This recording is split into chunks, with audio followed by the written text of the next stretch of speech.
प्रधानमंत्री नरेंद्र मोदी की सरकार ने नई संसद में पहला विधेयक महिला आरक्षण की व्यवस्था सुनिश्चित करने के लिए पेश किया है। नाम दर्ज करने वाला समय विपक्ष इसकी सराहना तो कर रहा है, लेकिन शर्तों के साथ। दरअसल विपक्ष नारी शक्ति वंदन विधेयक के मसौदे में 2-3 शर्तों को लेकर मोदी सरकार की मंशा पर सवाल उठा रहा है। महिला आरक्षण के संबंध में दिल्ली के सत्ताधारी दल आम आदमी पार्टी ने तो सीधा सीधा आरोप ही मढ़ दिया कि मोदी सरकार दरअसल महिलाओं को आरक्षण नहीं, उन्हें धोखा देने के लिए ये बिल लाई है। वहीं कांग्रेस पार्टी ने भी बताया कि किस तरह विधेयक की शर्तों के मुताबिक 2024 के लोकसभा चुनावों में महिला आरक्षण की प्रावधान लागू नहीं हो पाएगा।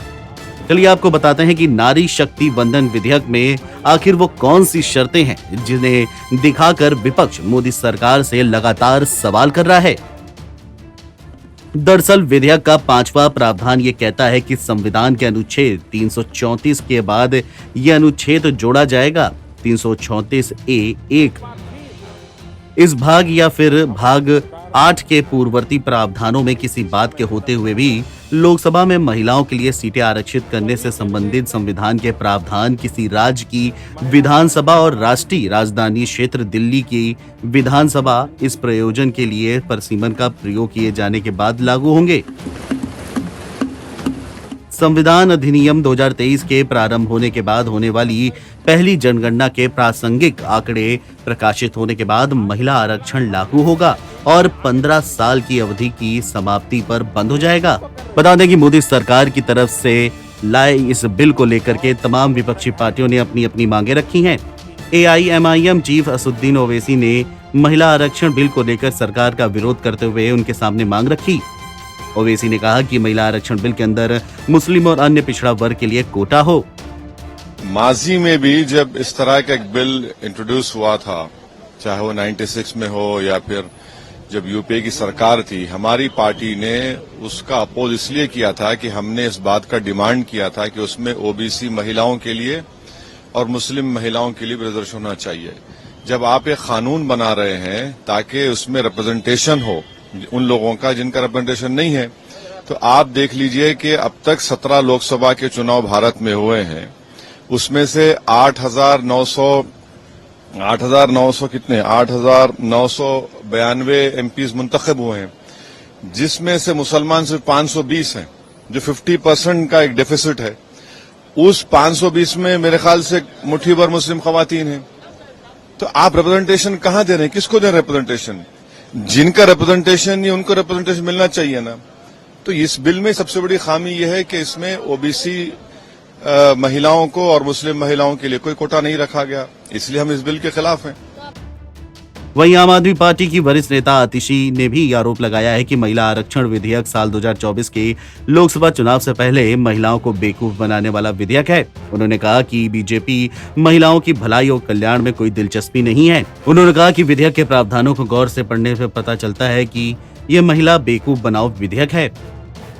वैसे भी कॉन्स्टिट्यूशन के अनुसार जो 91st अमेंडमेंट हुआ था, उसके अनुसार 2026 से पहले नेशनल लेवल पर डिलिमिटेशन हो ही नहीं सकता।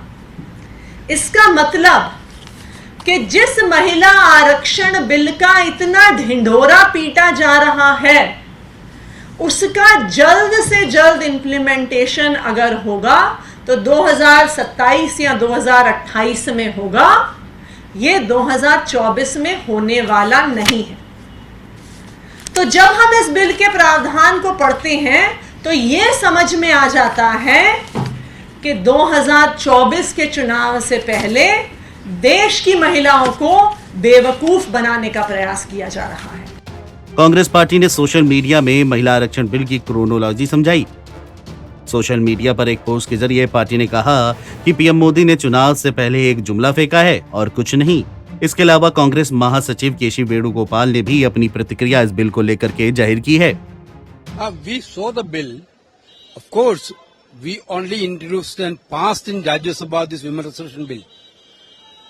UPA chairperson Sonia Gandhi was very much keen on to passing that bill. Unfortunately, that bill has not passed in the Lok Sabha at that point of time. It is well and good. Now it is the government is coming for a bill. वहीं राज्यसभा सांसद और देश के जाने माने वकील कपिल सिब्बल ने भी विधेयक में जनगणना और परसीमन की शर्तों पर एक बड़ा सवाल उठाया है। इनको क्या दिक्कत थी 2029 तक वेट करने की? जब 2014 में बहुमत में आए तो इनको हम तो साथ दे रहे थे, हम तो राज्यसभा में भी इनकी मेजॉरिटी होती, तो इनको क्या तकलीफ थी? आज तक विमेन्स रिजर्वेशन बिल पारित भी हो जाता, लागू भी हो जाता, इनको क्या तकलीफ थी? तो केवल राजनीति के लिए कर रहे हैं। ये एक्चुअली हर चीज ये सत्ता पाने के लिए करते हैं। वहीं समाजवादी पार्टी के सांसद रामगोपाल यादव और डिंपल यादव ने भी इस विधेयक को लेकर के अपनी प्रतिक्रिया जाहिर की है। संसद में पहले भी बिल इंट्रोड्यूस किया गया था, राज्यसभा में पास भी हो गया था, उसे वापस दिया जाएगा। ये लाया गया है 29 से पहले आएगा नहीं। ये महिलाओं को मूर्ख बनाने वाली बात है कि नहीं? हम तो सपोर्ट कर ही रहे, हालांकि हमारा मांग रही है और रहेगी, आगे भी रहेगी। मैं जानता हूं कि सदन में और बहुमत प्राप्त जो दल है उसके अंदर एंटी ओबीसी लोग बैठे हुए हैं। वे ओबीसी महिलाओं को आरक्षण देने नहीं देंगे। एक वक्त ऐसा जरूर आएगा, वी आर होपिंग, एक वक्त ऐसा आएगा जब हिंदुस्तान की इस नई संसद में ओबीसी महिलाओं के समर्थक संसद सदस्यों की ज्यादा होगी, उस वक्त हम इसको पास करवा लेंगे। सरकार को 9 साल पूरे हो गए हैं और मैं समझती हूँ कि वुमेन बिल लाना था तो ये सरकार पहले भी ला सकती थी, और ये आखिरी साल में लेके आ रही है जब इलेक्शंस आने वाले हैं। और क्योंकि इसकी बहुत बड़ी एक्सरसाइज होती है, समाजवादी पार्टी ने हमेशा समर्थन किया है, लेकिन हम सभी चाहते हैं कि ओबीसी महिलाओं का भी इसमें आरक्षण निर्धारित हो, क्योंकि आखिरी में खड़ी हुई महिलाओं को भी, जो पंक्ति में आखिरी में खड़ी हैं, उनको भी उनका हक मिलना चाहिए। और सरकार की जो मंशा है, जो इस समय वो लेके आई है बिल, क्योंकि ये 2024 में भी नहीं लागू हो पाएगा ये बिल, और ये जो 5 राज्यों के जो अभी चुनाव होने जा रहे हैं उसमें भी लागू नहीं हो पाएगा, तो ये सरकार की मंशा साफ नहीं है। जम्मू कश्मीर की पूर्व मुख्यमंत्री और पीडीपी प्रमुख महबूबा मुफ्ती ने भी इस बिल को लेकर के बीजेपी सरकार पर तंज कसा है। तो एनडीए की सरकार को तकरीबन 10 साल होने वाले हैं, तो अगर पहले किया होता तो अभी इस इलेक्शन में जो 2024 का पार्लियामेंट इलेक्शन में है उसमें विमेन को मौका मिलता पार्टिसिपेशन करने का बड़ी तादाद में। मगर चलिए, देर आए दुरुस्त आए, अच्छी बात है। और इसकी शुरुआत एक बार जो है राजीव गांधी जी ने की थी, जब उन्होंने पंचायत में 33% रिजर्वेशन शुरुआत की थी। और मुझे यकीन है कि ये जो फैसला होगा और बिल पास होगा तो ये औरतों को अहम फैसले करने में जो है उनका एक रोल बनेगा, और अच्छा है, पूरे मुल्क की जो है तरक्की में ये बहुत अहम कदम होगा। वहीं महिला आरक्षण बिल पर शिवसेना और उद्धव ठाकरे गुट की सांसद प्रियंका चतुर्वेदी ने कहा है कि मैं उम्मीद करती हूं कि ये तुरंत लागू होगा, लेकिन बिल में ये लिखा है कि ये परसीमन के बाद ही लागू होगा। इसका मतलब ये हुआ कि आरक्षण 2029 तक लागू नहीं हो पाएगा। उन्होंने कहा कि आपने दरवाजे तो खोल दिए, लेकिन दरवाजों पर महिलाओं के लिए अभी भी नो एंट्री है। ये रिजर्वेशन 9.5 साल पहले भी, क्योंकि भारतीय जनता पार्टी के मैनिफेस्टो में था, पूर्ण बहुमत सरकार थी, बहुत सारी पार्टियों ने उनको वो वादा याद दिलाया। 9.5 साल बाद आ रहा है, भले ही लेट आया है, उम्मीद करती हूँ इमीडिएटली लागू होगा। पर बिल में ये लिखा गया है कि डीलिमिटेशन का एक्सरसाइज होगा, इमीडिएटली लागू नहीं होगा। जब वो डीलिमिटेशन एक्सरसाइज होता है तभी ये रिजर्वेशन लागू होगा। दैट मीन्स टिल 2029 ये रिजर्वेशन लागू नहीं हो सकता है। तो आपने दरवाजे तो खोल दिए हैं, पर दरवाजों में अभी भी नो एंट्री है महिलाओं के लिए। बता दें कि पुराने संसद भवन से विदाई लेकर सभी सांसद नई संसद में आ गए। यहाँ पर पहला विधेयक राजनीति में महिलाओं को 33% आरक्षण सुनिश्चित करने के लिए पेश किया गया।